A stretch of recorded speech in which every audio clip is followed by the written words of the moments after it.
Cari. You got a pardon Thug. If if Joe Biden granted clemency to Young Thug, I swear to God, I would vote for him. Hands down. Me too. What Hands down. So would every black person in the world. Does Joe Biden not understand he could easily wrap this up? You better start talking to Trump.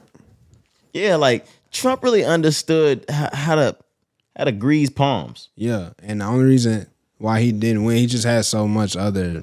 Yeah, way too much going on. Way too much, right? But if he didn't have all that, freeing Kodak and freeing Wayne would have won that the election, bro. In any election, I promise you. Let's get to the business card. That hurt me right there, man. I have to do that. Yeah, we got to get there, right? Yeah, and man. stop it. I know, man. I know. I'm sorry. We got a job to do, though. It's episode 236 of the Rise and Grind podcast. Your boy Roderick in the building. Yes, sir. I'm Jakari. We back in the building, man. Another Monday morning. That's one of them tracks that we usually don't let the intro run too long. Yeah, we like to, of course, get straight to it as fast as we can, as much as we can. Yeah, we let that run almost 2:30. Like, okay, yeah. We had to. Yeah, we couldn't go 3 minutes. That'd have been too much for him. The boss. Yeah. Then the Tjay on top. Mm-hmm. Pause. Whoa. yeah. That was crazy. Yeah, that was different. Whoa. No, but then we rounded the track out with J. Cole. I wanted to finish that out. Mm-hmm. The music head in me wanted to finish that, but that's what you call a closer. I know. Yeah, for sure. Yeah, that's Kobe in the fourth. That's Michael in the fourth. Yeah, for sure. That's Ree. Chill out, yo. That's Ree down there in the fourth. Chill out. In the clutch. But yeah, man, what's up, man? We back, like we said, episode 236, another Monday morning. How you feeling? Another Monday pod. I feel great. Yeah. I'm not gonna lie. It's been a great weekend. I'll let you get into yours first. What actually transpired over your weekend over your weekend, how it was. Yeah. All of that. Yeah, great weekend. I didn't do anything extravagant outside of just get food, drinks, and watch basketball. You know what I mean? Like I didn't go out nowhere. You didn't do anything Cinco de Mayo wise? Just got food. Like I said, just got food. Came back to the crib and watched the games. But I mean, overall, bro, I had a great weekend. A very productive weekend. Got to do some cleaning up around the crib. Did some yard work. Got some pie work done. Absolutely. Seeing my people this weekend. So of course, like I'm feeling good as well, man. My spirits are high. The energy just with the podcast, bro. We feeling good around here. You know what Absolutely. I'm saying? Shit is moving in the right direction, bro. Absolutely. A lot of blessings, a lot of, when you put your head down and you work, bro, you start seeing the fruits of your labor months later. You know what I'm saying? All the seeds that we planted months and months ago, right? Them hoes starting to sprout. And it always happens. The thing about it, we are just like plants. Mm-hmm. The Rise and Grind podcast tends to plant their seeds at the beginning of the year, and we start to bloom at the same time that the plants start to bloom, around May, June. Yep. Yep. But was that it? Was that it for your weekend? Yeah, man. Like I said, I'm good, man. But go ahead. How you been? How you feeling? How was your weekend? It was a really good weekend. I'm not gonna lie. It was Cinco de Mayo. And then what was it after that? Siete de Mayo. And then Seis de Mayo. Yo, y'all went insane over this weekend and Cinco de Mayo. This year was crazy. This year was different because y'all rolled this all the way through the weekend. Like, y'all did not stop on Cinco de Mayo. And hey, I ain't fucking mad at it. Just because it fell on a Friday. Absolutely. Yeah. When this week approached, I don't know if I was in here during pre-production or post-production, something like that, or if I was just sitting at home thinking about what the guys are going to do on Cinco de Mayo. I think that might have been what I was doing. And I checked the calendar and I went, oh, shit. Cinco de Mayo is on a Friday. Yes, sir. Arriba, we gotta go. On me. On me. Nah, that was funny as hell. But the guys that sent around a couple of different things, club, bar, this, that might have been the move, but I really wasn't feeling going out. So I was like, fuck it, why don't the guys just get together? We do tacos like we would have done any other Cinco de Mayo, margaritas, tequila, shit like that. So that's what we did. Shout out T-Ron. Shout out Keese. Shout out Hop. I'm trying to think if anybody else was there. If I'm missing you, my apologies. But it was a great time. I picked up tacos for the gang. That's one thing I will say. Going to restaurants and making orders, whether it's sit down or whether I'm just picking up food to go, I try to be cool about it. Like I don't want to be too picky. I don't want to hover over somebody. I try to let the restaurant do they fucking thing. But they always tend to fuck me over. So then I always have to be a helicopter parent about my fucking food. I ordered like 20 tacos, some shit like that. 20, 25, whatever. It's a big order. Absolutely. I was like, I need like 16 chicken. I need 4 steak, this, that. I ordered the whole rice, this, that. And I just paid. And I let bro do his work. And he handed it all to me at the end.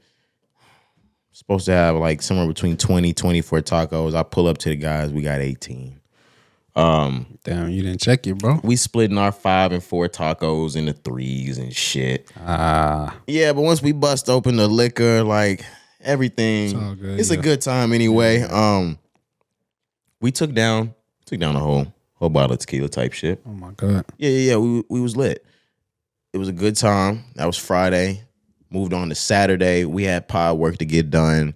And usually when we get pod work done, we're either in the studio, we're at Cari's house, we're at my house, something like that. And we've been doing that for some time now. I like to switch up the scenery. I like to do something different. So I told Cari, I was like, yo, let's just do this somewhere completely different. Right. I had hit Cari with a list of different places where we could have gone to get the business done. I feel like getting it done in a different setting was very, very productive. Sometimes you just got to switch the scenery up. Yeah, definitely. It was, once we left, I don't know if you remember, but I was like, I'm glad you mentioned us doing that because definitely changing the location helped with just like my approach and my mindset to the work. Like I knew we had work to get done, but it was just something about being outside. It was a beautiful day just starting off. It was beautiful. We could see clear through the outside. We was riding with the windows down and shit. You know, just a beautiful day. But yeah, so that was one thing. And then like you said, we put up to a nice spot, music playing. Absolutely. Great music playing. I don't know why the entire Alicia Keys album was playing in there. It was playing. But it was a good vibe. It was I had to stop and think what we were working on, we had been working on for maybe a month or two. And we would come in time and time again, like I said, the pod studio, Cari's house, my house, and try to get it done, and we wouldn't finish it. We wrapped it up. We wrapped it up right there. About an hour's work.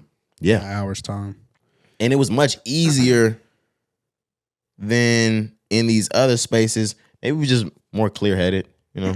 And it's just, you comfortable when you in your own space. Absolutely. Being in a different space, like I said, that's why, you know, sometimes you remember being in school, you got to go to the library to study or to use the computer because you just got to have a change of scenery. I feel like it was just that with us. We just needed to be in a different environment and kind of just have like a different pressure applied to us, you know, because like I said, when we in our spots, man, we comfortable. We may get off task, TV on, chilling. We may start talking about other stuff that has nothing to do with the podcast, like we lose focus. But when we was in, when you're in a different environment, like I said, it just helps you lock in, bro. So yes. Yeah, like, and that's not even for us podding and getting work done. If you got work, say you work from home or you're at school and you're tired of doing your homework at home or the school library, yo, like, do something different. Even if it's not the best, yo, just go to McDonald's and sit inside of McDonald's, order a drink or something like that, turn the Wi-Fi on there, get your work done. Go to Starbucks, get your work done, something like, just change your scenery up. Yep. See something different. Go outside. Go to a different college campus and turn your Wi-Fi on there and work there. You know. I'm with you. Moving on to Sunday, pod day. You know how the fuck that shit goes. And yeah, we here. For sure, man. NBA playoffs real quick before we jump into the pod. You been tuning in, checking out the games? I'm an LA Lakers fan, Cari. Come on the phone. Man, yeah, y'all up 2-1. Game 4 is tonight. I didn't expect us to take a win in the Bay, Corey. Game 1, right? No, we took. Was it game 1? It was game 1. Yeah. You're right. You're right. I'm sorry. Yeah. I didn't expect them to take a dub in LA is what I meant to say. That's crazy. You see Golden State coming out the winner of the series? I still do, yes. I just think they have too much firepower. Lakers are very solid. Like, I have a lot of depth. And y'all are allowing Braun to really not have to have the ball in his hands a lot, and I feel like it's helping him. And the last game was a blowout. You know, he not having to play a lot. So it's definitely one of the best. Like, it may not look like it on paper or by name, but this is one of the best teams LeBron has had maybe since the bubble. I'll say that. This is the best team he's had since the bubble. So they definitely still have a chance, but I still think Golden State may come out in 7. I want the West to stay super interesting. I think if Golden State stays in this, it's just less interesting. Golden State, once they go past LA, they're going to roll over whoever else they play. Golden State rolls over whoever else they play in the West Coast onto the championship. I'm wrong? I can't say I'm 100%. They roll over Phoenix. They roll over Denver. You paused on Phoenix. Nah, Denver, because I think Denver gonna come out of that series against Phoenix. They are. I don't think Denver is just a walk in the park. They're not a walk in the park. They're a walk in the park for Golden State. I don't know. They. I wouldn't say walk in the park 4-0. I don't mean it like that. They deep too, but yeah, I would say I may give it to Denver. I may give them the edge if it's them in the next round of the finals. You know, for real. Denver takes Golden State 6 at best. Golden State wraps that up in 5-6. All right. They gotta get past Braun and them though first. It's getting ugly. They're not getting past Braun. But that's the thing. Imagine the LA Lakers emerging from this series. If the Lakers beat the Warriors, they go into the finals. No, but what I'm saying, okay. That's interesting for you to say, but I was saying either way, if LA makes it out of this, the West gets really wild. It's a toss-up. That's what I'm saying. If Golden State makes it out, Golden State goes to the championship. If LA makes this out, no, it's a toss-up, Corey. You're saying if LA makes it out, it's straight to the championship for the Lakers? I think they get there. It's still gonna be competitive, but I think they get there. I think they beat Denver. They just, bro, like it's just something different about that Lakers team this year. Like they got a different chemistry. Yeah, no Russ. No Russ, no cancers. They like to say Russ is a locker room cancer. Russ gonna be so mad if we go to the finals. Yeah, but no, they just they back to playing defense, man. And like when you play defense in the playoffs, you gonna always have a chance. So that's why I think the Lakers, like if they get past Golden State, they got a chance to go all the way. We've had more AD this season than any other in the past.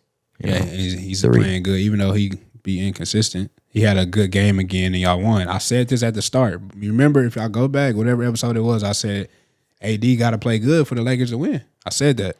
Every time AD falls, like made of glass, my stomach hits my nuts. Oh no! AD. He's made of glass. Yeah, he's made of glass, bones, and paper skin. Sheesh. Every morning he breaks his legs, and every night he breaks his arms. I was born with glass, bones, and paper skin. But who else? Let's move over to the East Coast. We're looking at Philly, Boston. Mm-hmm. Philly won Sunday. What was that, game 1 or 2? That was game. They ahead. I think that was game 4. I think it's 2-2. Oh, I'm tripping. See, I'm not too tuned in on the East Coast side. Yeah. All I know is I'm expecting Boston to blow out whoever. Yeah, it's 2-2 with them. Embiid's playing? He came back. Okay. He only missed one game.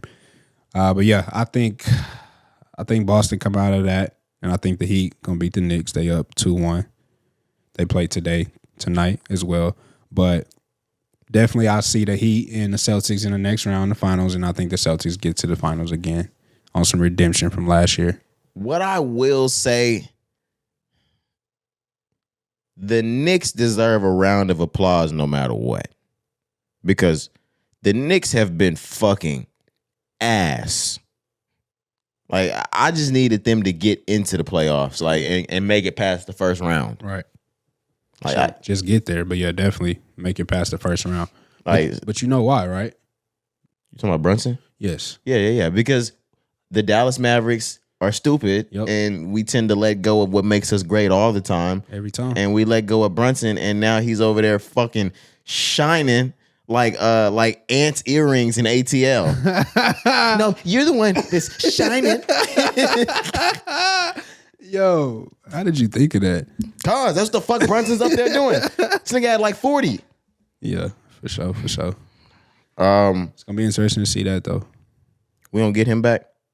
Yeah, we don't get him back. Brunson? Yeah, we don't get him back. Boy, we're not even getting Kyrie back.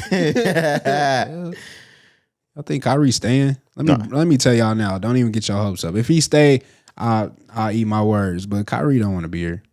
This is one thing that I will let you. Number one, if y'all saw that little dap that Kyrie and LeBron did over there on the sidelines a couple of days ago, man, you better not let LeBron win a ring. They ain't had that dap since 2015. If you let LeBron win a ring, Kyrie's there next year for sure. And Draymond.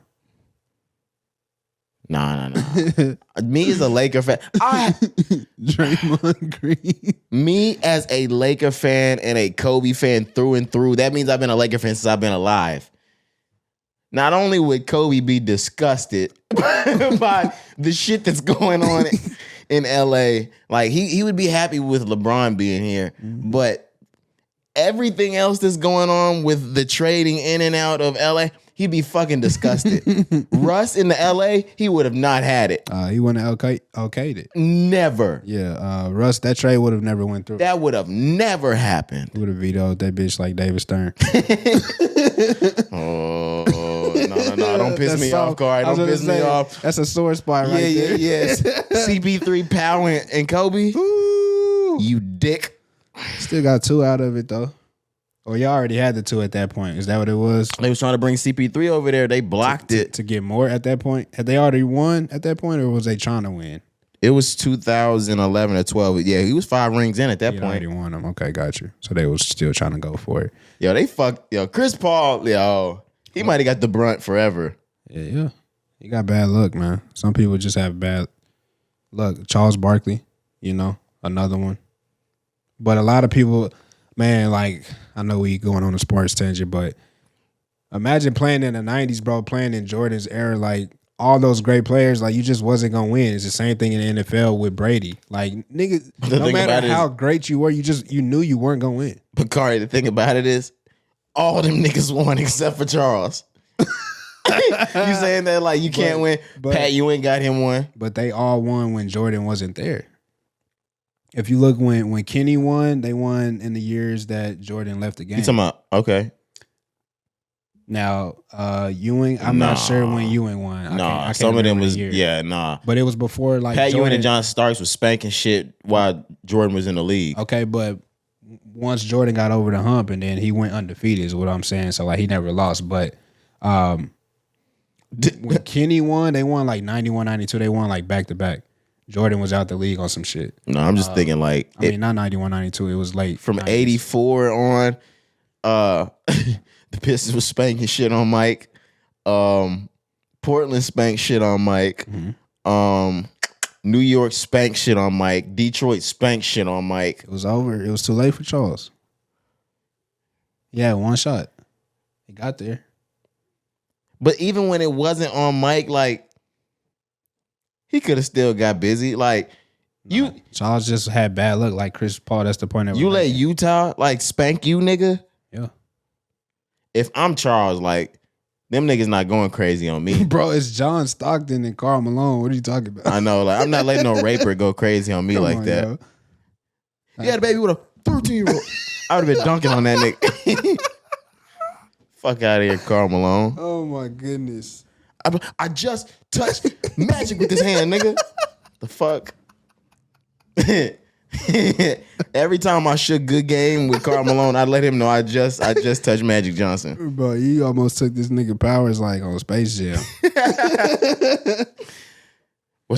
Carl was on that shit with his powers going. Chuck too. Chuck was in there. They was all lost. Yeah, the whole dream team lost. They fucking Yeah. Bro, no.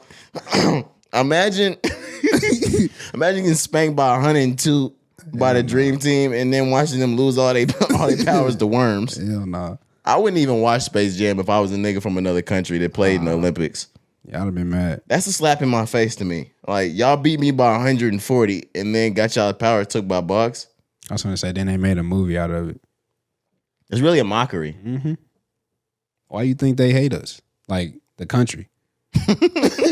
People hate us, man. We're some assholes, I swear. I swear to you. And the thing about it is, we really did it for money.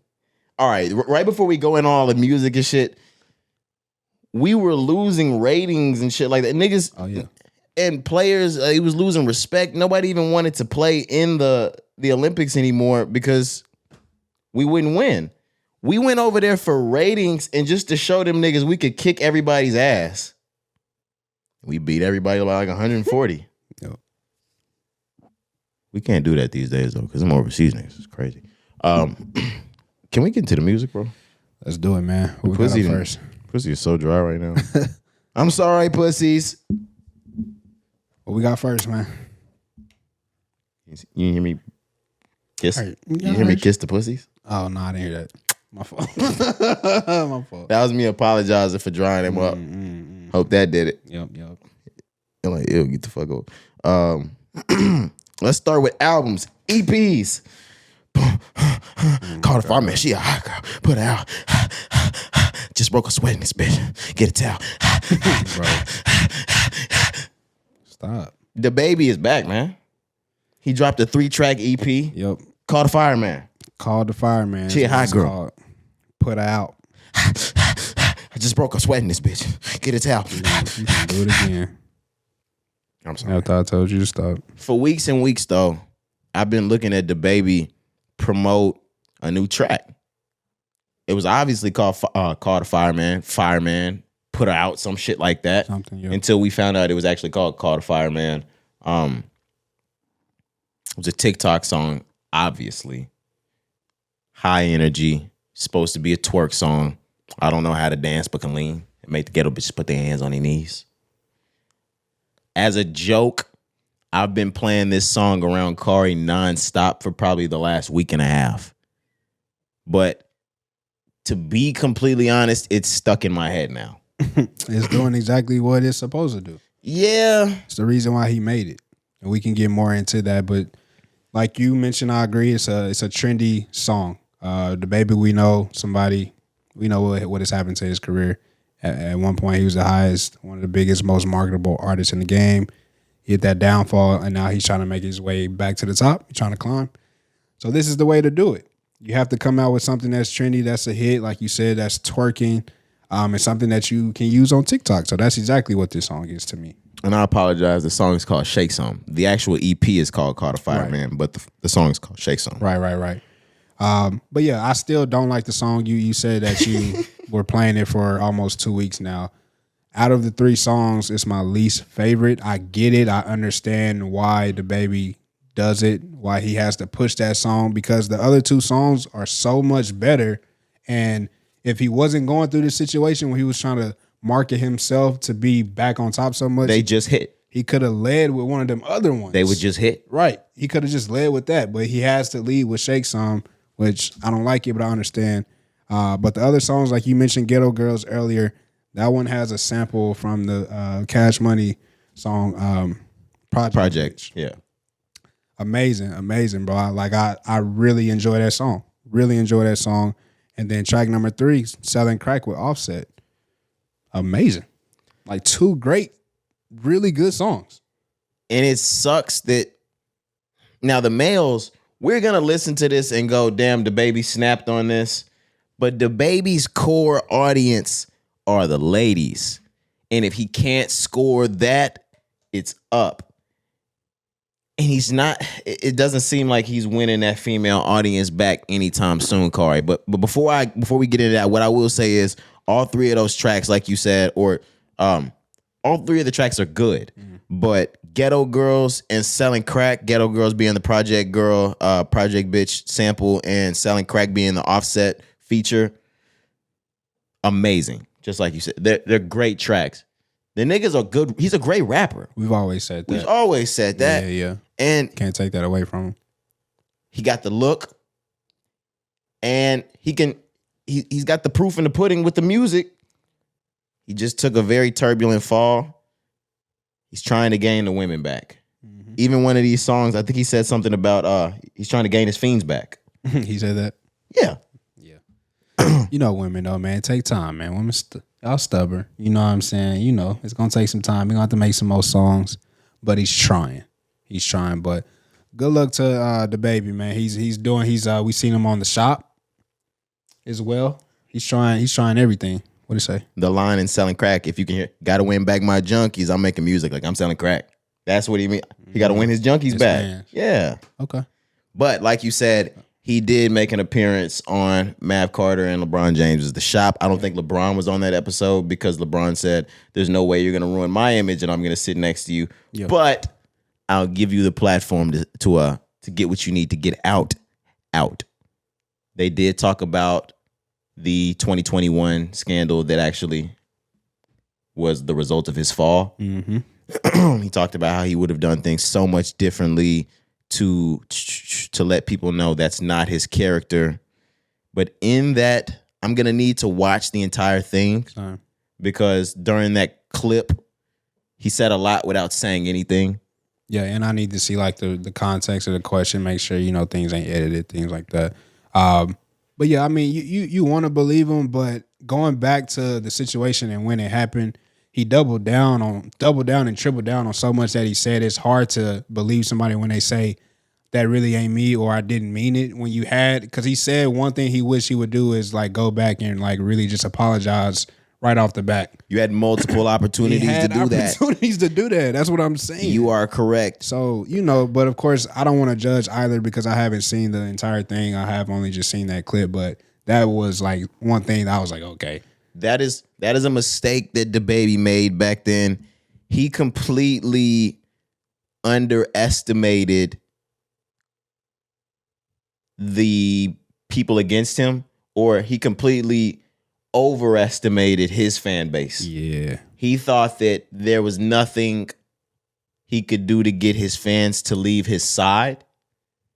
And he wasn't going to back down to anybody. And when he chose not to back down, the community that decided to step on that, they're like, yeah, you don't realize we could cut your water off, right, nigga? Like, you can go with everything else, but when we cut that water off, you need that bitch. Mm-hmm. They cut it all off. Yeah.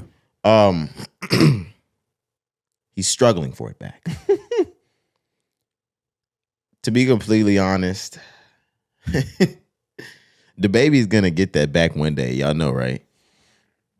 How soon do you think, though? I mean, obviously, it's inevitable that it happens one day, but like with the way that we're moving with rap and his sound specifically, his sound is already gone. Like, I know rap is on, you know, whatever we want to say, but DaBaby sound is out of here. So, yeah, we can say he may come back, but, like, when? Like, his time, his window is pretty much gone, bro. It's not. See, I think it's gone, man. Y'all listen and mark my fucking words. Right here. I don't know why Cari be doubting me because I'm keen with this shit. And I say it every time, Cari. Everybody in this game gets two. You get two chances. He didn't have two fuck ups. Now he had one fuck up that just kind of snowballed into the next thing and the next thing and the next thing. Mm-hmm. And you can't label that Meg Thee Stallion thing as one of his big fuck ups. That's not that big of a fuck up. No. DaBaby's, it's only gonna take one song. That's how fickle people are. And that's why you get shakes on. But don't force it, bro. Like, just let that hit. You think that's his one? He wants that to be the one. Like, he wanted that one to be the one very bad, bro. He pushed this song so much. There's a music video, like we said, he lined up the drop with the release of the episode on The Shop. There was a lot of thinking behind this one. And it ain't the one. What I will say, though, when you think about a real DaBaby rollout, when he was in his limelight, when you think about Baby on Baby, when you think about Kirk, he rolls out multiple huge songs in a rollout. Like a few really big songs. All I'm saying is, and it might not be this album, it might not be this album at all, or the next one. Don't Let Bro Catch One. That the ladies are going to vibe to, no matter who it is. If the song's good enough, they're gonna fuck with whatever it sounds. Like, oh my gosh, don't let him go back up. Hey, we'll see. Okay. He gonna start fighting and shit again. I can't wait for that. That's what I want to see, that next fight. Oh yes, sir. I'm trying to see him beat a nigga. Ooh, I can't wait. When the next fight happens, that's when I know he's back fully. When I see him boxing, but no, he got to put down more music first, because music first, then the fight. Yes, because then shooting somebody. What I've seen on social media, the ladies are tired of seeing him get in fights without songs out. Like he needs hits to incorporate these hits. Okay. But hits on hits. If we get a slap, he can get a slap. Okay. That's all we need. You put out a hit for a hit, slap for slap. Yeah. Hit for hit, slap for slap. Yeah. That's all it takes, man. Matter of fact, I think we can make a deal with him. I think we can come to a deal. Like if he beat more niggas up, we get hits. You think we could pay somebody to start some shit with DaBaby? No, I'll do it. Oh, okay, bet. We'll talk about it. Do we have any more albums out? Conway dropped an album. We didn't really listen to it because I forgot it was dropping, to be completely honest. And that's my fault as a Griselda head. Yeah, we'll get to that on Thursday. It was really a quiet week, though. It was. I dropped the ball not knowing or not remembering Conway's drop, though. I'll admit to that one. But by the Thursday pod, we will have that finished up. Or for my sake, I'll have that finished up, ready to review. For sure. Do we have any other albums? No, we can move into songs, man. Like I said, it was a quiet week, but Lil Baby snuck a song on us, Go Hard. Single title, Go Hard. Did you hear that? No, I did not. Really? You sent it through, but I didn't have time to hear it over the weekend. So, I don't know if it's just me or if all these songs just sound the same or if I'm just not excited. It's not a bad song, but it just kind of sounds like everything else, man. Like, Cari thinks it's over for a lot of rappers. I don't think it's over. I just think, like, try something new, you know, but not. Oh, you want Lil Baby to do that alternative? Hell no. I don't want to do that. But, man, the song, it's not something I'm going to continue to play like. Everybody lit, can't pull that fire out. Hey, this nigga made it alternative. As soon as I pull that fire out. Hey, that's nasty. Yo. It's the first time coming to my house. Hey, better go hard, girl. This should try out. This should try out. Hey, my bad. No, but so obviously we know Lil Baby is dropping an album sometime soon. Is he? Yeah, he said he was releasing. He did. He did say he was releasing. I be forgetting. Like everybody say they release. Everybody, bro. I don't know what kind of mental programming these niggas is doing to turn us off of rap, but like even when they tell us that they dropping, like I don't be giving a fuck now. You see my point. We still in this rap shit, y'all, and we still podding on this rap shit forever. Forever, nigga. But a lot of these rappers, they don't get me excited anymore. I don't be giving a fuck when y'all say y'all are gonna drop. Durk has been trying to tell us, you needed J. Cole for me to be excited about your drop. I'm not even excited for his shit. I'm excited to hear the collab with J. Cole. Me too. Lil Baby said he's gonna drop an album. He been told us this. I don't give a fuck. All right. Of course, we still gonna play it like you said, but yeah, the excitement, like what I used to get when they used to say, hey, we coming out with an album, nigga, used to be like waiting up, trying to open up Christmas presents the night before Christmas. Like it felt like that on Thursday night. These days, man, I'm going to sleep. I'll catch that shit the next day. No, real shit. Like I don't even be carrying. That's no disrespect, man. But back to Lil Baby though, this song with him saying that he's releasing an album potentially this year, I would just think we would get, harder tracks leading up to that possibility of an album. Like this to me may not even make the album. Like I don't feel like this song is strong enough to make an album that Lil Baby needs right now to get his placement back in the game. Because we said the last album, It's Only Me. Is that what it is? Mm-hmm. Didn't do what My Turn did, right? Of course, it was still great, but I feel like he needed stronger music. So I feel like this next project, he has to come back on that My Turn vibe. I don't think he's doing that with Go Hard on this single. Not to me, but. Okay. I haven't heard it, so I'm going to have to give that a listen too. Question before we move on, because I think that might have been the only song that we had to talk about. Where are the new rappers? New rappers? Like new artists? Where are what you mean? Like, every year I feel like there's a new rapper that has a new hit. Like, and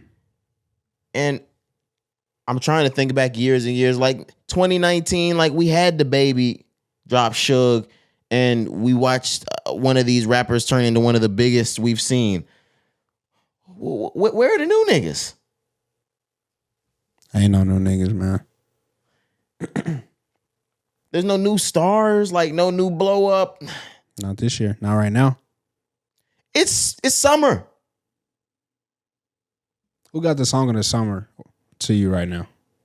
No, don't do that. Don't do that. I think I got one. You have a song of the summer already? I mean, well, let me say that just a song that's gonna ring. It's gonna open this summer up for us. Now. Yeah. Who? That Drake Search and Rescue. You think so? Tearing the streets up right now. Yeah. And I'm not in the clubs. I actually kind of want to get back in the clubs a little bit. Just to hear the music. Yeah. I just want to hear what's being played. What's going on in there right now? Bro. Let me check the temperature. What's the price of the brick? Yeah, bro. Because honestly, when we would go out, that would be my main focus. Of course, like niggas having fun. But no, I want to hear what's getting played, and I want to see how people are reacting, specifically the ladies. I ain't been in the club since. It's been a minute. Since Drake dropped CLB. Damn. Because I can remember can the Galleria open till 10? Oh, we was going stupid off that. Nah, you're right, because I remember, shout out to, I believe it was Jose. That nigga played Pipe Down in the club, like as the last song. I was like, the club was ending, he was playing CLB. Oh my God. When he played In Too Deep. Yeah, I remember. Oh my gosh, I was hoping one of my ex girlfriends was across the fucking way. Just walk through there. Yeah. So I could just start spitting to that bitch. Nope, had to lock eyes with a random that was ugly when the light came on. Ooh, that'd be the worst. them be the worst days. Kept the gallery. Ooh. I'm already spinning because these damn lights in here got my shit going crazy. No. I don't have epilepsy, but the club makes me feel like I do. Like, if I see one more of these lights flash, I might black out. For real. That's one of the reasons why I just don't go. Are y'all are cool with that? I've never understood that. Y'all are cool with the lights like that? Gotta be. Strobe? Gotta be. You couldn't have been in the disco era, bro. In the 70s. I couldn't have been in the disco era? Yeah. Okay. If you don't like all the lights and shit. Yeah, but I don't do cocaine. Like back then, I would have been doing cocaine. I'll be damned if I wouldn't have done cocaine back then. Like you think so? Yeah, I'm pussy now. Like in the 70s, I would not have been pussy about doing cocaine back then. It was the thing. That don't mean you had to do it. It was like better than weed, I think, back then. Like, and niggas wasn't dying like that over. I don't know what. It's because it wasn't stepped on yet, bro. Yeah, I was gonna say like maybe niggas were just having fun with the pure Colombian shit. Yeah, them niggas was snorting cream. Yeah, shit out here, so everything's stepped on now, so like it'd be hard. I was like, how did all of y'all make it through the 70s and then didn't die off that fucking coke? That was straight off the boat. Oh, that's what they was talking about, Mamacita. I do not fuck with America. I get it straight off the boat. Because she never made me choke. I mean, man, free that man, bro. Oh my gosh. God damn, bro. He's giving you so many good times. So much, bro. Free that YSL gang.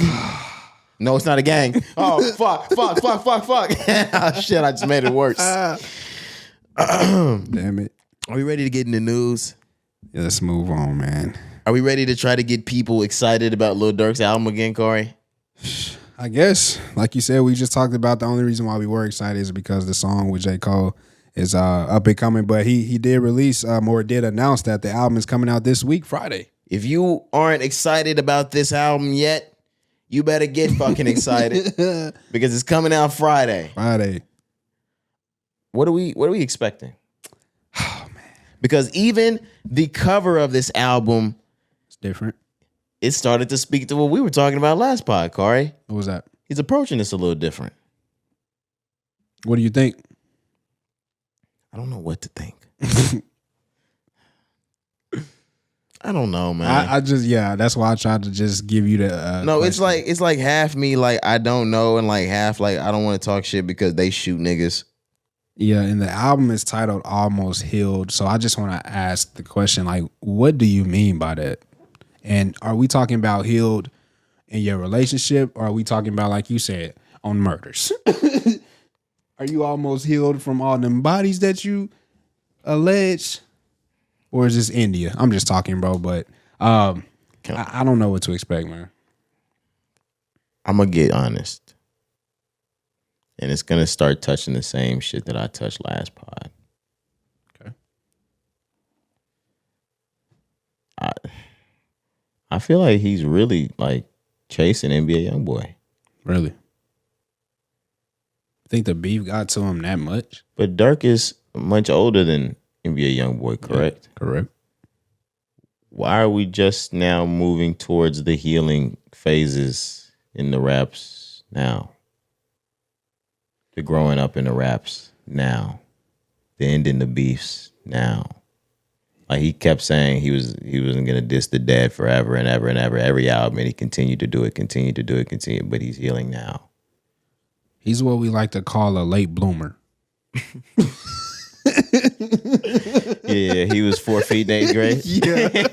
Yeah. He got his wits about him in high school. Yeah, so when it comes to the aspect of healing and realizing when you're in the wrong, Durk maybe is somebody who would take him longer. You know, young boy, he's younger than us, bro. And he was able to get this at like 22, 23.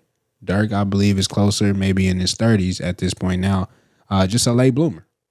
That's the only thing I can tie it to. But you really think he's chasing NBA YoungBoy? I mean, you have a point, obviously, because he can't go anywhere without that name being thrown into every conversation that his name is in. There was an interview. Was it TMZ? Who stopped him and asked him about TMZ or some random reporter stopped and asked him because I don't know why DJ Academics, whether this was on Twitch or some other streaming platform, he announced that Lil Durk and NBA YoungBoy had allegedly squashed their beef. I like DJ Academics in the fact that he usually 98.9% of the time he's going to give you credible information. I don't usually get much incredible or wrong information from him. This was wrong. that nigga said incredible. Yeah. This is incredible, nigga. I was trying to say something to discredit, but I couldn't think of it. But nah, yeah, this was false news. This was fake news. NBA YoungBoy came out immediately. Yo, he was like, "Hey, you a bitch." He called DJ Academics a bitch. That's the young boy I know. Yeah, but it's not the one that I know because, to be honest, out of everybody you wouldn't expect NBA YoungBoy to be friends with, he's close friends with Academics. Yeah, he was always friends with Ack. He always gave Ack the news, like we said. This is why Ack usually is credible. Yeah, usually is credible because he gets it directly from the source. They, you're correct. You know, they were seen in the past a lot together. Any interview, NBA YoungBoy didn't do interviews before this Motown deal. And anytime you heard any words from him before, whether it was out or inside of jail, it came from DJ Academics. Yeah. So the beef between them two, or the quarrel, whatever you would like to call it, between those two, that's new to see. But yeah, there was a young lady that stopped and asked, I heard the beef was over between you and NBA YoungBoy. She asked that to Durk. He said, what beef? And then she was like, with NBA YoungBoy. He said, who? Don't you love when niggas are on a rollout, bro? I do. On their promo runs, I love it. They get to acting up. I'm not. I'm not sold, bro. I'm not either. I'm not sold, bro. But I mean, this is not new to me. I told you this at the start of the year. I'm just not sold, man. Just the music, niggas doing too much outside. Be great at your craft. That's all I ask. You know what I mean? You can do all the outside antics, but when you're not producing in your music, then it's like, all right, bro. And Durk got to the point to me, he was doing so much. And I'm like, yo, where is the music?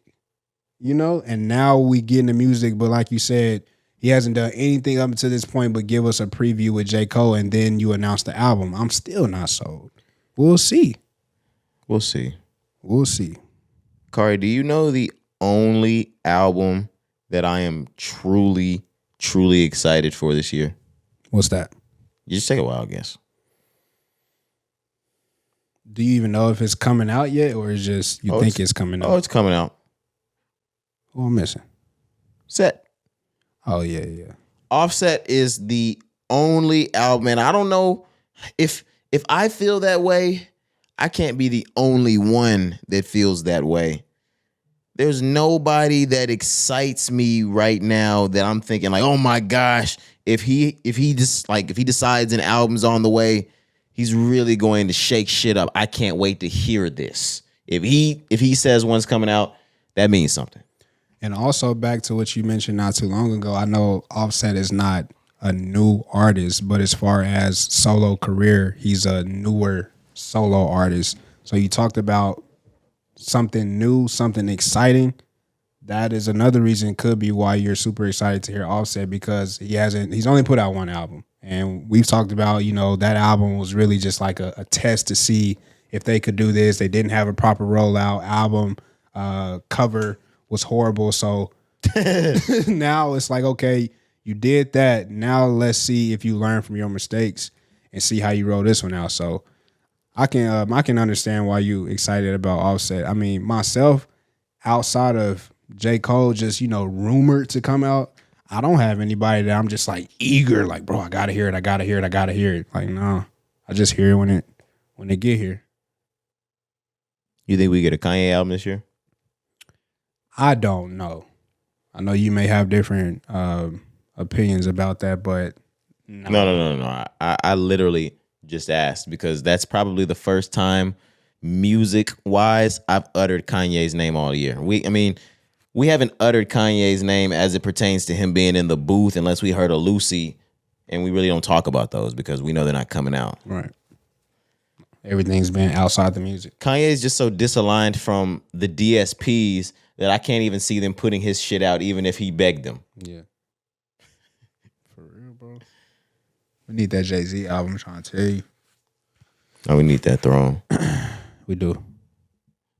They can't. Kanye ain't on the throne no more. I can't even get the words out because these niggas make me sick. Jay said it though. Bro. Yeah, bro. Jay said it though. But Kanye fucked that up, man. I don't think that shit ever happened now. I think we real life had a chance after Donda. Jay coming back, the reunion, getting on the verse, mentioning Throne. I real life think we had a chance. I think that shit over now. Bro, this sounds crazy, and I'm about to completely switch the topic. I said something about how something hurt, and I was thinking over the weekend, and I was like, man, I'm going to bring this up on a pod. Let's do it. All right.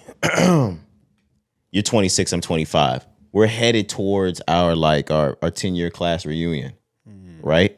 Yep. So I started to think over the years how much it hurts me because, we're pushing towards our dreams, and there's not a lot of niggas that are doing that. When I sit back and I think about all of our friends, and not even our friends, all the people we went to school with in age 15, 16, 17, 18 even, to know what their dreams and aspirations were in life, and to watch life catch people up to where everybody has to change what they want to be to what they have to be to survive. I really fucking hate that, man. When I look at it, like, I thought about it yesterday. That shit truly hurt my stomach. I was like, all these people that have true dreams, you just gotta become something else to live out here. Yeah, I didn't know you was gonna go there. Yeah, I'm sorry. Yeah, I told you I was gonna completely switch shit. But no, definitely I had that thought all the time. I used to think about it more specifically with the niggas that you knew who were really really good at something. Really star-studded athletes. You know, and for whatever reason, whether it be grades, environment, getting in trouble, niggas just don't make it, you know? And you know niggas got the talent, bro. And it hurts you because you know all they know is they sport. So when they don't have they sport, they have no obligation or direction to do anything just run wild. else. And that's where you get to the point where you end up in just wherever life takes you. And yes, I know family, friends, acquaintances, whomever. I know so many people who got to the point where they either gave up on their dreams for whatever reason, or they just got to the point where, you know, you get comfortable, you get complacent, and you really just go through the motions, man. You really just let life take you. I mean, but instead of you taking life where you want to go, you know? And even sometimes you can't control it. Like sometimes like finances just get rough, you know? You don't have the money to put into your craft because you got to put food on the table. You might have a family to feed. You might got kids at home. Job situation. Yeah, everybody's story different. So yeah, we're definitely not judging. No, I'm not judging at all because we there. Yeah, but I have that thought too. And like you said, with it being so close to high school class reunion, it would be interesting, man, to see like, you know, what direction people went and what choices people make.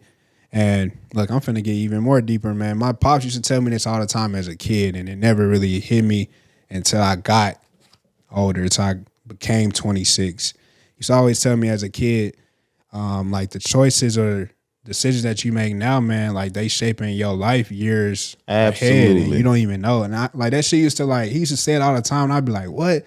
Like, what you mean, like, not making my bed? Like, because it would be simple shit. Like, he told me to take out the trash or watch the dishes. I ain't do it. I get in trouble. Like, decisions you making now, like, gonna only lead to you whatever later. And I'm like, bro, whatever.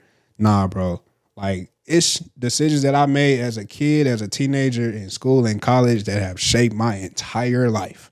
And it's just crazy to think about that because we know people who made decisions that altered their life in completely different ways, you know? So, and shout out to everybody because I just know it's not easy. Like I know people that had aspirations of being lawyer, doctor, actor, singer, and you know, shit got caught up. Like you might have had a baby, you might have fallen on hard times and had to make shit work, and now you stuck at the call center, or now you stuck working at the front desk at the gym spot, or shit happens. Thanks, bro. You know what I'm saying?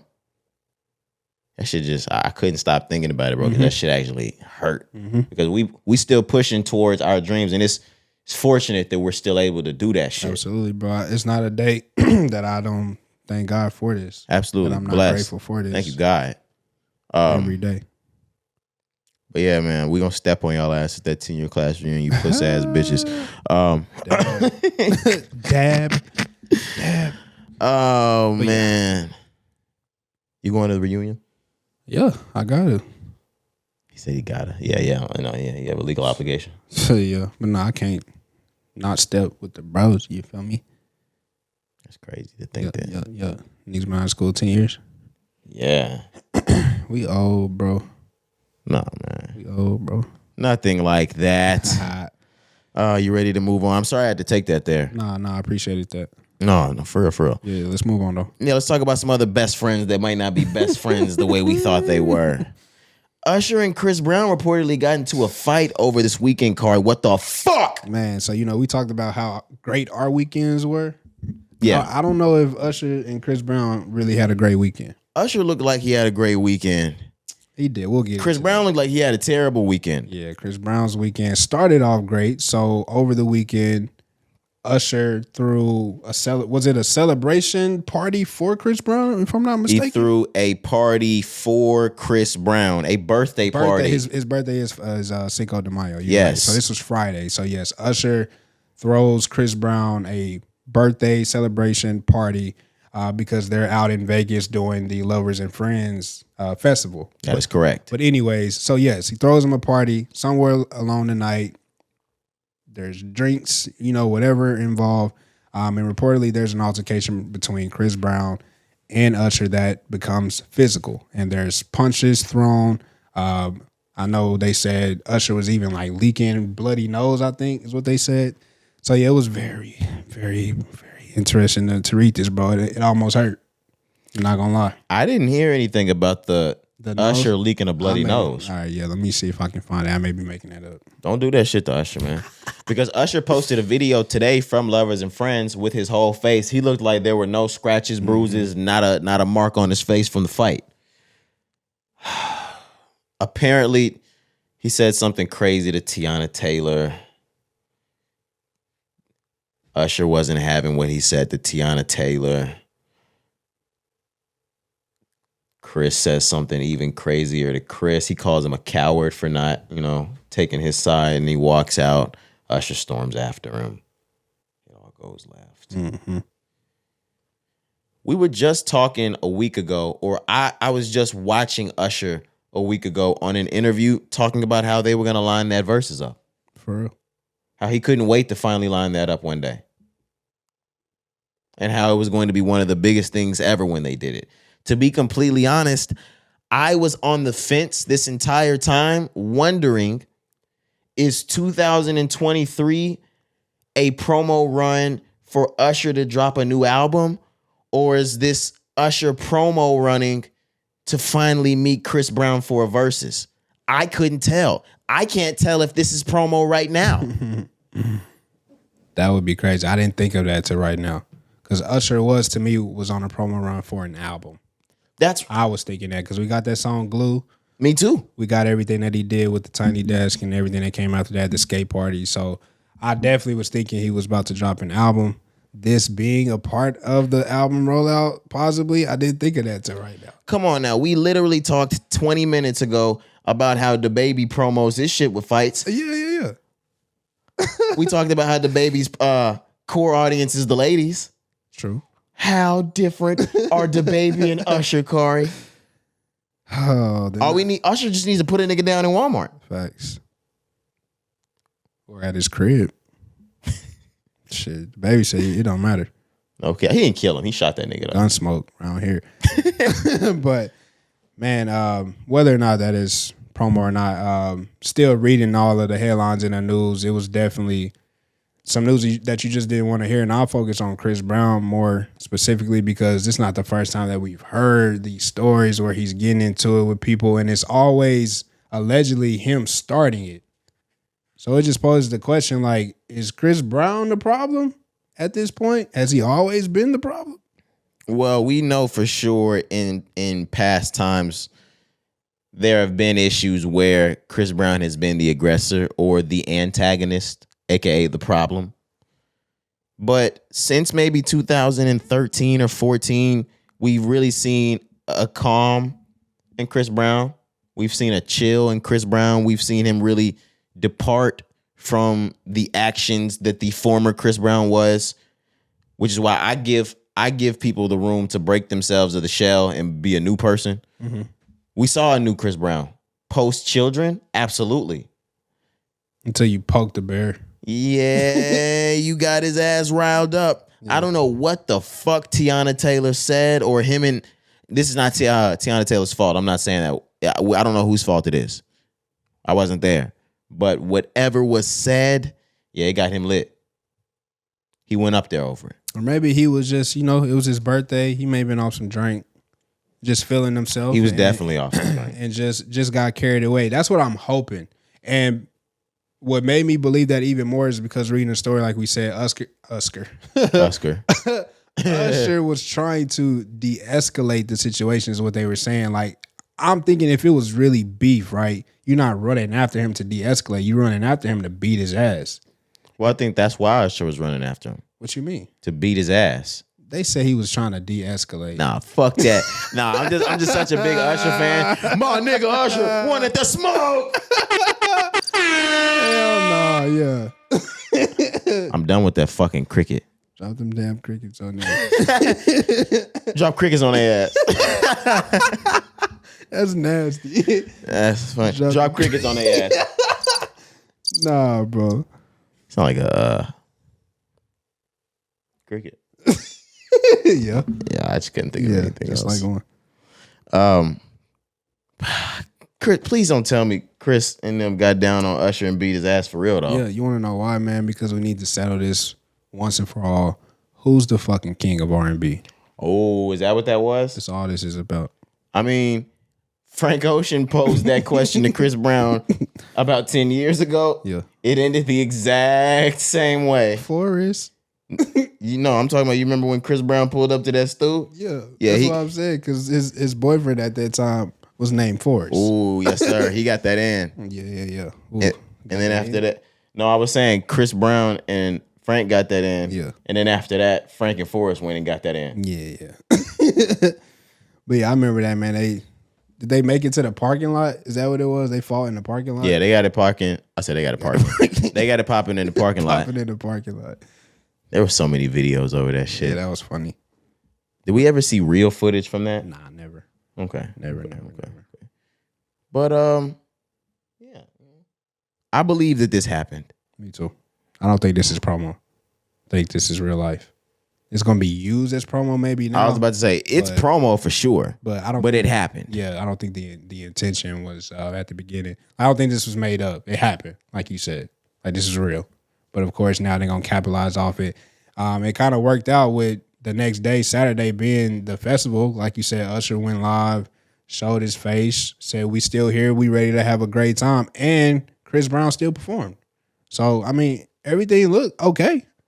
He still took the stage, so they'd be all right. Maybe we do still get the verses. To be completely honest, if this was an issue where Chris Brown was entirely too drunk or any other substance, I'm sure they'll make up. If they're as good as friends as we know they are, I'm sure this will be water under the bridge type shit. So we'll see. Not a bloody nose. Yeah, I pulled that up. That's what they said. Shit's hurting. Mm-hmm. Let's move on to an alpha man. Ooh. Finesse 2 times, Cari.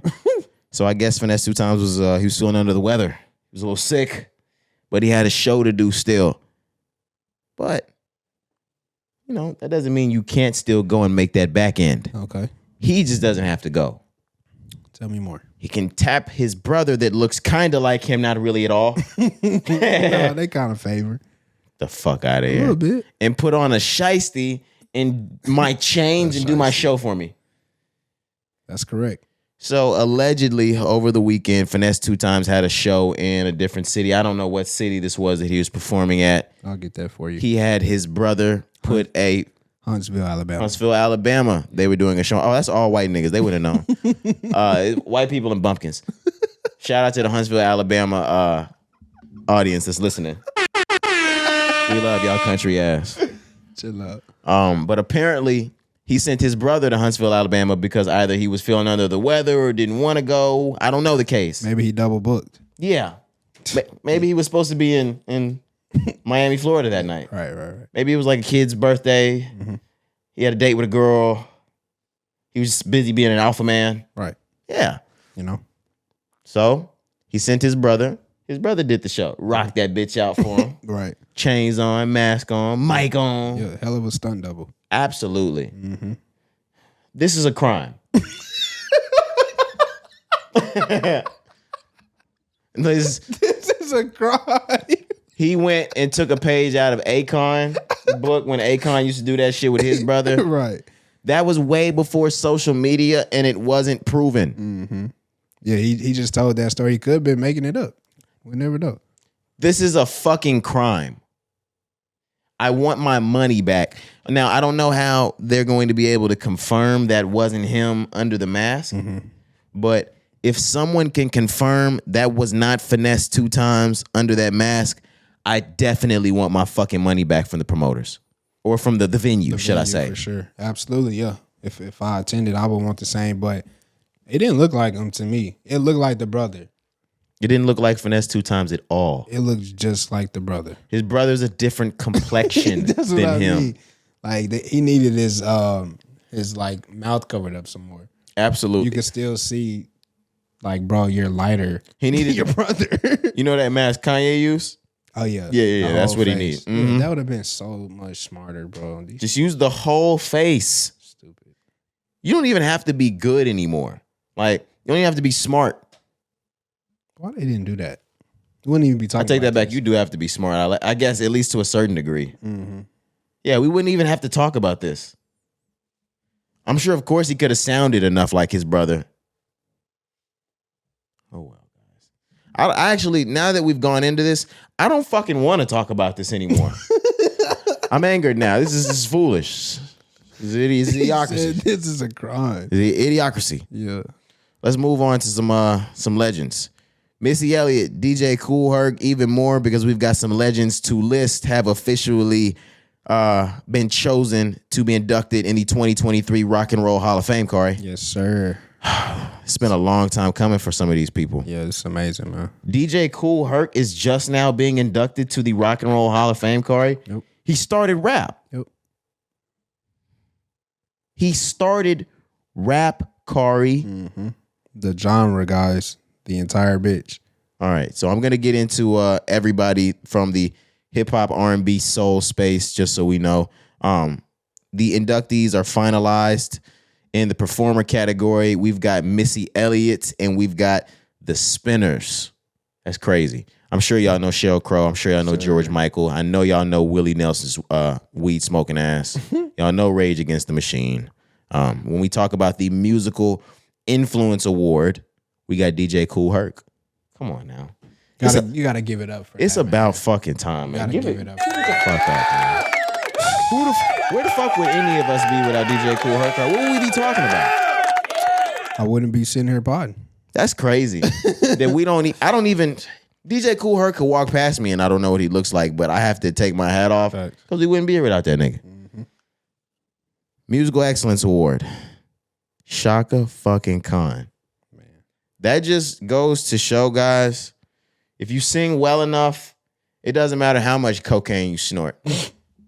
You will get in the Rock and Roll Hall of Fame. It may take you 50 years, but you're gonna get there. Man, I went back on Shaka Khan's pics back in the day. Yeah, she was a foxy thing. Her and Pam Grier, bro. I love me some Pam Grier, bro. Pam Grier. You could put her, like, if she was 30, 20, 30, 40, 50, you could stick her in 2023. I'm marrying her any of those decades. I might marry her to 60. Yeah, for real. Pam Grier was. Yeah. She was nice. She was nice. Yep. Jackie Brown, yep. Shaft. Yep. Fresh Prince of Bel-Air. She got well, my nigga. Man. Martin. No cap. Yep. It's to everybody but me. Yep. And we've got the Ahmet Erdogan Award. I'm not sure who that is, but if I'm so out of line for not knowing who that is, guys, forgive us here at the pod. But that is going to the late, great Don Cornelius, Cari. Yes, sir. Wow. We got some names on the board this year. Facts, man. It's about time. Jesus. Who's your favorite name off of this list? Favorite name on this list. Come on, man. Let me cut you off right here. Friend of the show. We got to go with Missy Elliott. Get the fuck on, man. Nah, I'm just friend of the show. Shout out Missy. Nah, man, this is hard. I may go to Don Cornelius low key, just based on Soul Train. Highly influential. Yeah, either Don Cornelius or Missy. I'm going Missy first. Yeah. And then I'm going Don Cornelius. Yeah. We talk about just icons and pioneers for their particular lanes. It doesn't get any better than Missy or Don Cornelius. And I'm sorry. Sorry to the city, guys. All right, come on now. Let's go and slide the Spinners number one. Let's do it. Let's slide the Spinners at number 1, man. Hey, man, Fort Worth, Texas on. Got to do that shit for the hometown, man. That's lovely. That's so lovely. But yeah, that pretty much wraps up the 2023 Hall of Fame inductees. You want to talk any more about it? No, but we need to try to connect with the Spinners. If they all still living, or whoever may still be living, hopefully all of them. I'll say less, nigga. We could probably make that happen easily. Yeah, we need to connect with the Spinners. Them niggas stay up the street. Yeah, that'd be lit. For real. Yeah, let's do that. Yeah, but we can move on, man. All right, let's do it. 50 Cent dropped a pretty cryptic picture. It was the gunshot. Or if y'all are day ones from the pod, y'all know I know that as the Spider-Man. Spider webs, bro. Yeah. Oh my goodness. Yeah, I swore that nigga was Spider-Man back then. Bro, that was like forever ago. Absolutely. Y'all have to be day ones for real. But 20 years later, on Twitter, Instagram, whatever it was, all socials really, 50 Cent got on and he posted the red gunshot, the bullet, or the bullet shot that hit off the glass that kind of symboled the Get Rich or Die Trying logo. Right. So immediately when I saw that, I sent that to y'all and I was like, oh, fuck. 50 Cent's about to come back with a new album. With an album. That's what I was thinking too. And when you come with that type of cover, he about to step crazy with everything he's done in the film game. He back to take this shit in music again. Look, I went so far as to say, oh shit, we finna get a Get Rich or Die Trying 2. I thought that's what it was too. I was like, oh shit. I was elated. Like I could have jumped on my bed like a kid at a hotel. But he kind of came through with more details. Mm-hmm. It is 20 years since Get Rich or Die Trying. Of course, that dropped back in 2003. And he's going on a 2023 farewell tour, Corey. Yep, he's calling it the Final Lap Tour 2023. He's going to also bring on Busta Rhymes and Jeremiah with him. Jeremiah is a really, really good friend of 50 Cent. If you have seen over the past decade or so, they do a lot of work together. Correct. And he's a hell of a performer. Hell of a performer. Bro. The fact that his voice and he made it through that COVID era, because that shit almost took him out. It did. Yeah. Yeah, Jeremiah's one of them ones, and he doesn't get the credit for it. Like, hey, we need to bring that nigga in here too. Stop playing. When we get guests, stop playing. Let's do it. How you feeling about the tour? This might be something that I have to go to this tour. Yeah, facts. We got to go. This is at one point my favorite rapper ever. And this is gonna be the last time 50 makes his round around the U.S. Yeah, we gotta go to this. Let me check the date. August. Bet. And with 50 being one of those artists that is somewhere in his mid 40s, almost 50 and up. If he's not 50, he is well off in this film game. He is well off in this music game. He is well off as a venture capitalist. He's well off in this business game. You better believe this nigga when he says this is his farewell tour. Do not expect him to go on another tour after this. No. That's it for real, for real.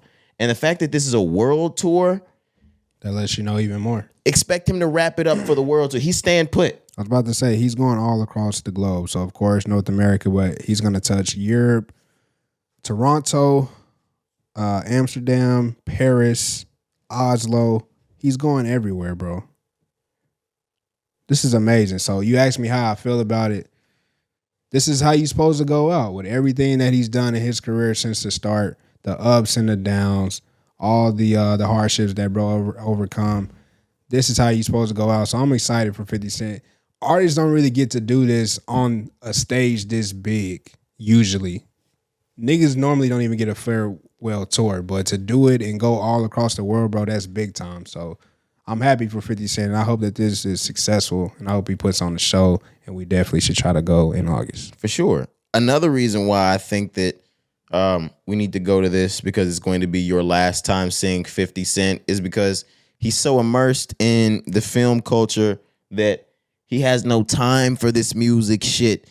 50 Cent just announced that him, Shaquille O'Neal, Kenya Barris, and I think a couple of other investors have reportedly joined forces to enter the bidding war for BET.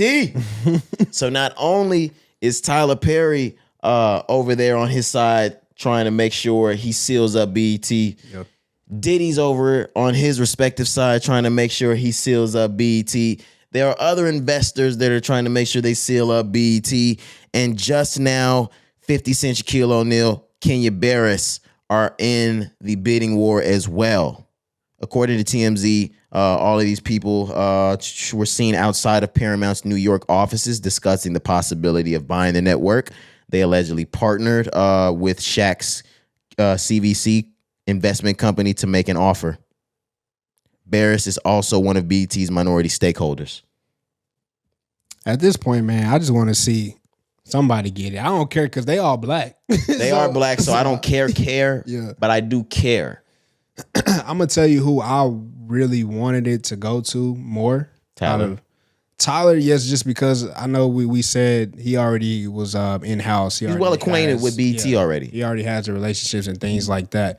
But I kind of started to lean more towards Diddy just because of the direction that he took Revolt and how just like it became such like a media hub. And Diddy said his focus was if he was able to win the BET bid would be to do that, but to make it black and have it be, you know, the black faces headlining and making it be this big hub like Revolt. So that's why I was leaning more towards Diddy. But regardless, bro, whoever, I don't care. But who do you want to see it? Whose hands does it fit best into you?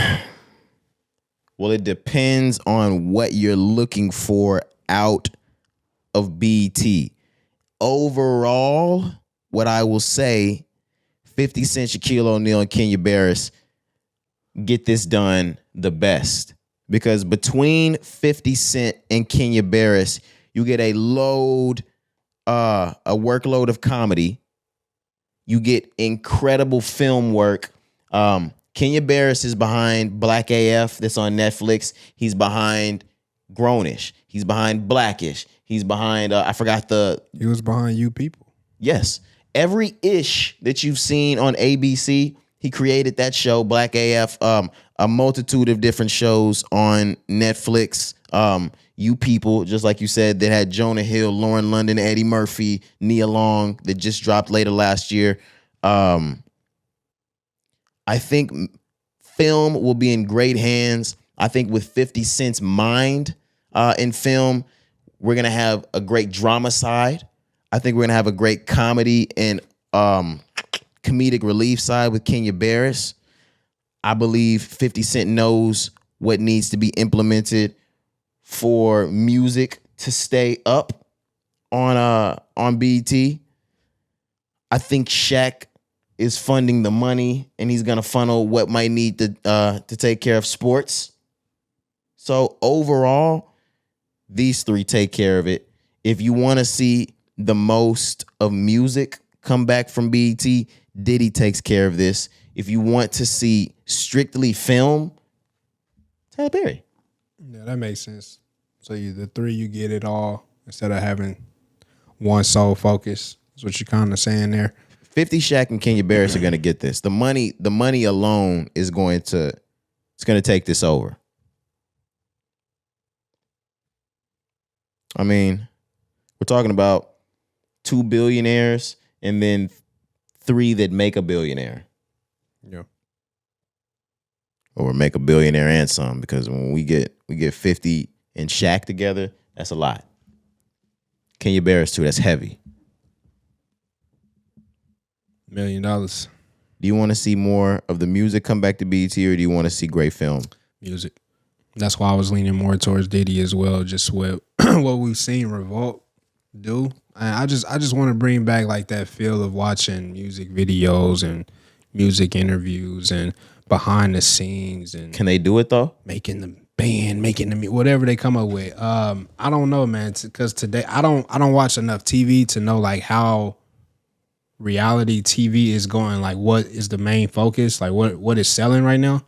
So I don't know, but that would be what I would like to see them more than films. And I know you can have like a good balance, but BET lost the music art to me. We still got the BET Awards, but that's it. It's all film now. It's only a portion of original new film. A lot of that shit is just reruns. Reruns, man. It's like, yo. All Weekend is just a fucking rerun fest on BET. I've seen Baby Boy, bro. I've seen Soul Plane. I'm trying to still see how much money they're looking to put in to purchase BET, because this was purchased back in 2000 for almost $3 billion. Yeah. And that's when it was just the one owner. The original owner, right? Yeah. Yeah. So no. We'll see. Yeah. Let's move on. LeBron. Let's talk buyouts, man. LeBron wants to, or LeBron and Spring Hill, should I say, they want to purchase Complex. You guys know Complex Music, Complex Sports, Complex Fashion, anything complex. It's all down to one company, which is Complex. LeBron has reportedly discussed offering roughly $100 million to buy Complex Networks. Yeah, when you sent this, you said $100 million is not going to be enough. Did you know going in what Complex was worth already, or was that just an assumption just based on? That's an assumption based on how I see Complex shaking and moving in the culture. Like it's worth more than it's worth more than $100 million. Right. Come on now. Okay. BuzzFeed acquired Complex in 2021 for $300 million. Now they said they're dropping assets, but I don't see them getting this for $100 million. Yeah, dropping assets and also experiencing a lot of layoffs right now as well. But not maybe like 152. If it was just purchased for 300 3 years ago. What year was that? 2 years ago? 2021. Yeah. Yeah, maybe like 150, 200. But if they're losing so much that they're already laying off, it might be $100 million sale. If they're looking to just get this shit sold. And what I will say, we need Complex in black hands. We talk all the time about some of these shitty Complex lists that come out. Some of them piss us off. We need Complex in black hands. And we need some of these writers the fuck fired. Yeah, we need more writers who actually have a passion for the genre. A lot of times with these, what do you call Complex? A media network? A media network, a media hub. The writers and the editors have no idea about the genre. They didn't listen to the albums. They're just going in looking at the names. That's why we talk about the Grammys and why Kendrick Lamar may win an award, even though, someone maybe had a better song or a better album than him. They just see the names. We need to get more people who are really fans of hip hop and rap making the list on what's the best albums of the decade. Who are the best artists in the game right now? Who's the artist of the year? So yeah, I definitely agree. If that's the case, if this is gonna happen, if it's 100 mil, 200 mil, whatever, if we can get it in black hands and it leads to that, I'm on board with it, man. We'll have to see though. I don't know, because they've only done like sports and movies. They do hip hop. What? They had State of the Culture. I'm not State of the Culture. They had the show that DJ Academics and Joe Budden blew up on. Oh, okay. Everyday Struggle. Everyday Struggle. I'm not talking about Complex. I'm talking about Spring Hill. Oh, okay. I thought you were talking about Complex. I was like, okay, Complex has a load of original content. I'm sorry. I was talking about Spring Hill only doing sports and films up until this point. So if this deal does go through, I'll be trying to see like, okay, how are y'all going to take this media hub and bring it into Spring Hill? Like, because they haven't shown that they have are capable of doing that and being successful. Ooh, they should buy Vice. Ooh, LeBron buy Vice. Shit, buy them all. They bankrupt at this point. They get that shit. Yeah, that shit for pennies. I'll fuck around and buy Vice. buy Bed Bath & Beyond while you at it. No cap. Shit, buy everybody out. Shit. Who else is for sale? Buy Toys R Us. Boy. I was just making shit Hell up. no. The shoe stores. Foot Locker. Ooh, yeah. Somebody buy Foot Action in this bitch. Yeah. Got the Nike deal already. Somebody pick up East Bay. Yeah, that's what it is. Man, that shit still breaking my heart. Mm-hmm. Breaking my heart. Breaking my heart. Come on, bro. That's like the third time. Sorry. She breaking my heart. You know what else is breaking my heart, Corey? What is that? Spinrilla is over. If you try to go to spinrilla.com, it will take you to an animal adoption near you. So apparently, well, we already knew this, but I don't have to say apparently. Hip hop mixtape website Spinrilla is forced to pay $50 million for copyright infringement. We talked about how they were in an ongoing legal battle over copyright infringement, and that we hoped that they prevailed. Correct. They did not prevail, Corey. Spinrilla has been forced to shut down their entire website after a judgment totaling $50 million, like we just said, was entered against the company and its founder. Court documents obtained by Billboard revealed that Universal Music, Warner Music, Sony Music, and other major record labels filed the judgment against Jeffrey Copeland after he committed copyright infringement. Copeland, whose site streamed songs from Bob Marley, Kendrick Lamar, and even Beyonce before the judgment, is also forbidden from running Spinrilla or any other website like it in the future. Damn. I want to get to one last part, and this will be my my last little lengthy thing from the article. This settlement this week stems from a 6-year-old lawsuit filed by the Recording Industry Association of America on behalf of UMG, Sony Music Entertainment, Warner Brothers Records, Atlantic Records Corporation, and LaFace Records, alleging that Spinrilla and Copeland allowed users to stream and download unlicensed content. That was from Billboard, that they were liable for more than 4,000 copyright infringement charges. Imagine having 4,000 counts, nigga. You're guilty. No, nigga, you're a fucking goner. I was just say you can't beat 4,000. You maybe can beat 4. No, yeah, you're not beating that case. And niggas can't even beat 4 in most cases. You're not beating 4,000. But Spinrilla, I've never used Spinrilla. I was a DatPiff user. Me too. I'm an OG. Yeah, but I know a lot of people did use Spinrilla. But what I will say is I'm on the side with the labels and the artists with this. If it's true, my bad. Absolutely. I didn't hit the mic. I'm sorry. But you know, if unregistered or unlicensed music is being played on their website, then the artist is not getting paid. So of course we're not doing LimeWire all over again. And you niggas really tried to pass that off? We gotta get rid of that, bro. Like, come on now.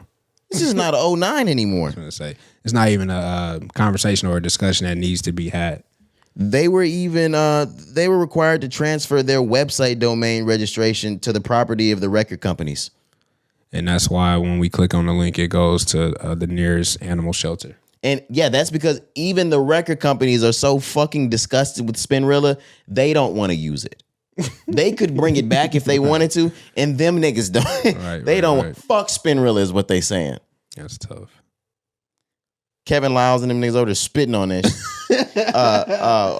shit. Lucian Grange. Lucian is spitting all over Spinrilla today with 50 mil in his pocket. What's Scooter Braun? Oh my gosh. Scooter Braun having a field day. Scooter's going nuts. Man, y'all better stop playing. Yeah. Stop playing. This has been going on for a long time. That lawsuit opened up in 2017. Which I don't even know how they got out of it in the first place, because I'll read what it says about that. Spinrilla was first sued back in 2017 when the labels initially brought 21,000 counts. Oh, so they did lose more than four counts, Corey. They lost 17,000 counts, but they dropped that down to 4. And them niggas is guilty on them 4. Oh my goodness, yo. Brought 21,000 counts of copyright infringements from the music that Spinrilla has available on its site.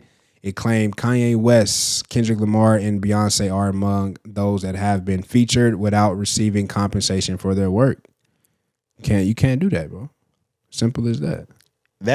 You know how nasty that is? Because think about how many artists probably went platinum. Like, and that's the RIA that's reporting this shit because it didn't get reported to them. I probably went double platinum. Like, think about rappers. Like, I went platinum. I probably went this platinum, that, this, that. And, you know, nobody's reporting that. Yeah. I'm sure that's how artists felt during the LimeWire era. Like, nigga, I probably went platinum in the hood. And what I don't get was Spinrilla, like I said, I didn't use it, so I'm really asking this question, and hopefully y'all can hit us and let us know. But comparing it to LimeWire, I'm sorry, not LimeWire, to DatPiff. We were only going to DatPiff to get like mixtapes, things like that. And I know Spinrilla, you can also get the mixtapes on there, but why were we uploading artists' real music and downloading it from Spinrilla? Like, I don't get why more traffic, more ads, more money. I don't get why people are using Spinrilla. It's just so crazy to me. That's funny. But I learned about Spinrilla. Hey, I'm gonna put you under this bus. I'm sorry, Drell. I learned about Spinrilla in 2017 from Drell. I was like, Drell, I'm never fucking downloading this app. Yeah, like, I never use it. You're not gonna let me be like, you're not the poster boy for this app, Drell. Like, and if you were, like, I'm not buying it right now. And I'm so terrified, man, because with LimeWire, I destroyed our home computer. Did you? Bro. When I tell you we had to wipe that bitch clean and it never worked the way it was supposed to work ever again. I destroyed that computer with the amount of songs I downloaded from LimeWire. I was savvy, so I always got it done without viruses and shit. I don't know what you did. Shit, I probably downloaded something that had a virus in it. It was Soulja Boy fault. No, it's your fault. Soulja Boy fault. I was trying to get cranked that. It ended up being something else. No, you cranked that fucking virus on your computer. Cranked that virus. Your parents had to pay for it. Yeah, man, we had to wipe that bitch clean. All right, you ready to move on? Yep. All right, we got a couple more things left. The Weeknd, his HBO series, The Idol, it's been announced. We've seen trailers. Well, I seen there's a trailer out. I haven't actually gotten a chance to take a look at it, but it'll be streaming on June 4th on HBO and HBO Max.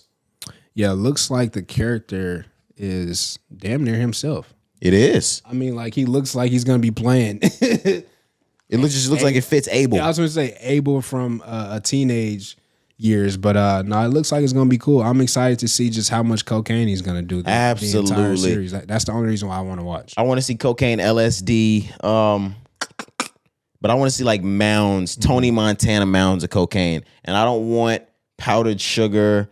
I want real cocaine. Facts. I need to know he's high. I need that.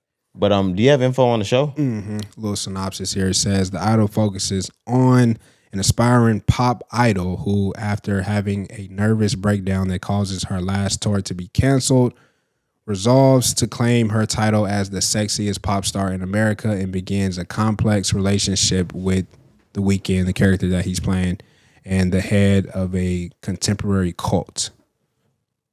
He's a self guru in the head of a contemporary cult. Sounds just like some 80s hippie shit with a lot of cocaine. Yeah, it says the main character, her name is Jocelyn, an up-and-coming pop idol, and Tedros' love interest. The Weeknd will play Tedros, a self-help guru, the leader of a modern-day cult, and Jocelyn's love interest. I'm trying to see if there are any people that we know. Mike Dean will be playing a music producer on this show. Not like he'd be playing anything else ever. Yeah, DJ, I seen him. Obviously. Yeah, that looks like about it for the celebrity list or people I know. But I'm gonna check this out on June 4th. I'm sure this will be something that'll help us get through the summer. Facts. And we're gonna be in the exclusive content bag by then. I love you guys on the pod, but we might not be reviewing this show on the pod. Cha-ching. We might not be reviewing this on the pod. We're gonna be reviewing it somewhere else. Cha-ching. Yeah. But we're looking forward to seeing it. Yeah, we need one of those. Oh, no. We need a money sign. I know. Cash the fucking register. Facts. I don't know. We need a register shut. Don't worry. Absolutely. All I want to do is and a boom boom. Yeah. Are we ready to move on? Yes, sir. We got one more topic left. I saw something go on with Joe Biden, and he said that the student forgiveness or the student loan forgiveness had been approved. I got really excited, Cari. Then I took a long read on what got approved. I'm really mad all over again, Cari. So, over the weekend, Joe Biden announced that $55 billion worth of student loan forgiveness has been approved. And everybody went batshit crazy. But when you think about how many niggas went to college, I know $55 billion sounds like a lot. We're going to need upwards towards $400 billion to clear everybody's student loan debt. So let's take a little bit deeper dive into who got their loans forgiven. Okay. All right. So in this $55 billion, we're going to start with the PSLF waiver, the student loan forgiveness waiver that forgives all loans for people that have gotten a job doing state or government work. That's a part of the $55 billion. We have student loan forgiveness for borrowers defrauded. This says this is approved billions of dollars in student loan forgiveness through initiatives under the Borrower Defense to Repayment Program. This can eliminate loans for borrowers who were misled or defrauded by their educational institute. We've got forgiveness for disabled borrowers. This is about $6 billion towards that. This initiative eliminates federal student loan debt for borrowers who are unable to gainfully work due to a medical condition. And there's one more. And that's that ours might be coming. If you're just a regular nigga that went to school, A regular nigga is crazy. you got your degree, or maybe you didn't, you dropped out, you owe $5,000, $10,000, $20,000, $40,000, but you heard that Biden was going to clear 10,000 of yours or 20,000 of yours, and you're still waiting on that. Breaking news. You're still waiting on that. We're heading into election year, Cari. Joe Biden is going to need some accolades to stand on to be reelected. This is one of them. The student loan forgiveness program is something he is going to have. It's not going to be something that he's going to say, oh, I got it approved, it's on the way. It's going to have to be deducted from niggas' accounts before they vote for people to really feel it. No way he gets that done. Think so? Fully? Voting happens November of next year? Yeah. Do you see in, maybe 16 months, everyone's student debt cleared? I don't see that. No. Not a shot in hell. No. Not a shot in heaven. No. Outside of that, the biggest and only thing that Joe Biden has to stand on is that he ended the COVID pandemic. Now, that's a big thing to someone that might care or matter. Most people our age don't give a fuck because we knew what the jig was from the beginning. Did Biden? I mean, I know Biden got the credit for it because he just happened to be in office, but what did he do? Nah, Cari, he did a lot. I'm asking. Did he? Yes, because when you think about Trump being in office, Trump didn't even want to get the shots going. And I'm not saying the shots saved anything or saved lives. Are you vaccinated or not? But it got people to that peak. There was like a peak percentage of vaccination we had to get before niggas were able to start going back outside, before we were able to mingle amongst each other, before we were able to brush arm to arm at a concert or a festival. I'm not saying throw a hat to this nigga or tip your hat off to him, round of applause or anything like that. Fuck him.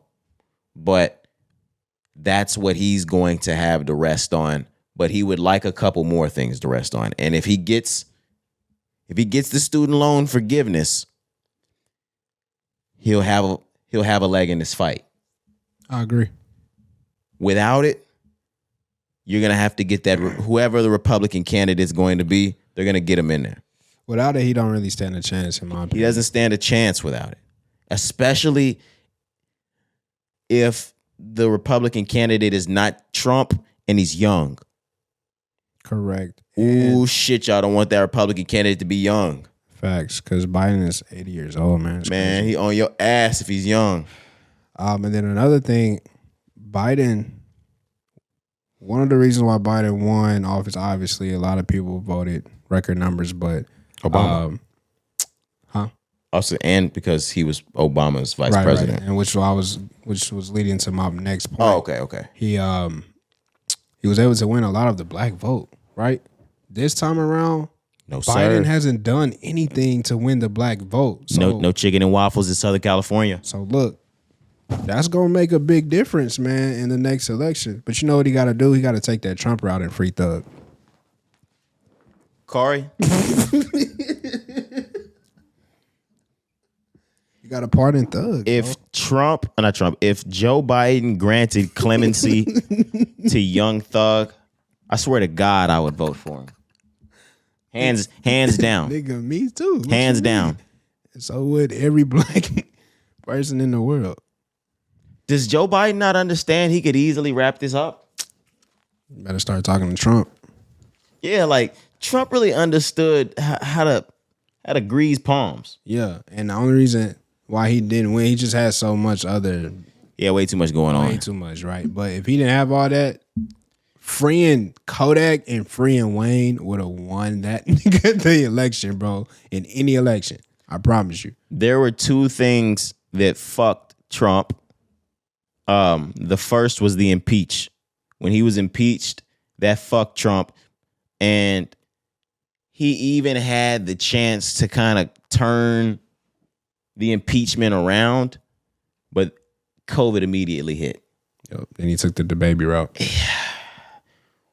He was already down from the impeachment, and then you just get punched in the face by COVID, and then you don't handle it correctly. So you don't respond well. Millions die. I love Trump. He did not handle that correctly. I love Bush. He did not handle 9/11 correctly. Everybody has fuck ups, you know. I can't necessarily think of something right now off the top of my head from the Obama administration, but I'm sure there are things in there that he didn't handle the greatest. What about Biden? What did he do great that he just didn't handle the greatest? Mistiming his steps at the end when he's getting off of Air Force One. And he falls down and hurts his fucking Holy self. shit. I was going to say Ukraine, nigga. No. Yeah, he talking about getting on AF1. Yeah, Yes, bro. sir. Golly. Maybe he needs some AF1s. Man, something. He need a walker. I'm going to ask one last question. Okay. I'll be serious this time. Where the hell is Kamala Harris? Her and her husband were in the Oval Office the other day. He's a Lakers fan. He was wearing a Kobe jersey. She's a Golden State Warriors fan. She was wearing a Warriors jersey. So they in there just playing house.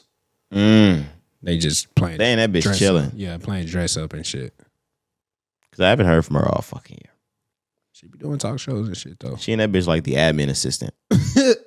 Facts. She do. She just transferring calls to Joe Biden. And he don't pick up.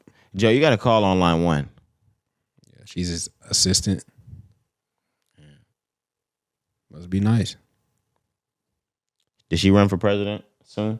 Nah. Does Kamala ever run? She ran before. This was just getting her warmed up. I hope you knew that, right? Yeah, but she may not want to go back now after she didn't see what it's like. You may not want that. But imagine if this Republican president does like 4 to 8 years and then she like gain a whole lot of steam over that. AOC will run before she run. AOC will win too. Yeah, exactly. Kamala's pussy so good. I know it is. What the fuck? I know. Just ask, what's his name? The nigga used to do the show? Hoppy? The show. Oh. Like this one? Dontel, what's his name? Dontel, what's his name, brother? Did the talk show, the bald nigga. Oh, Montel Williams. Montel Williams. I thought you said that did the show. I was like, nigga, Hoppy? Nah. I was like, damn, Hoppy fuck Kamala? Montel Williams. My fault. I was really going to ask Hoppy. I was like, damn, you fuck Kamala? Show me your ways. Oh, man. Do you have more? That's it, man. All right, man. Let's go ahead and get out of here. That's been episode 236 of the Rise and Grind podcast. Let's go ahead and hit him with these songs of the week. It's been your boy Roderick. I'm Jakari. Let's get out of here.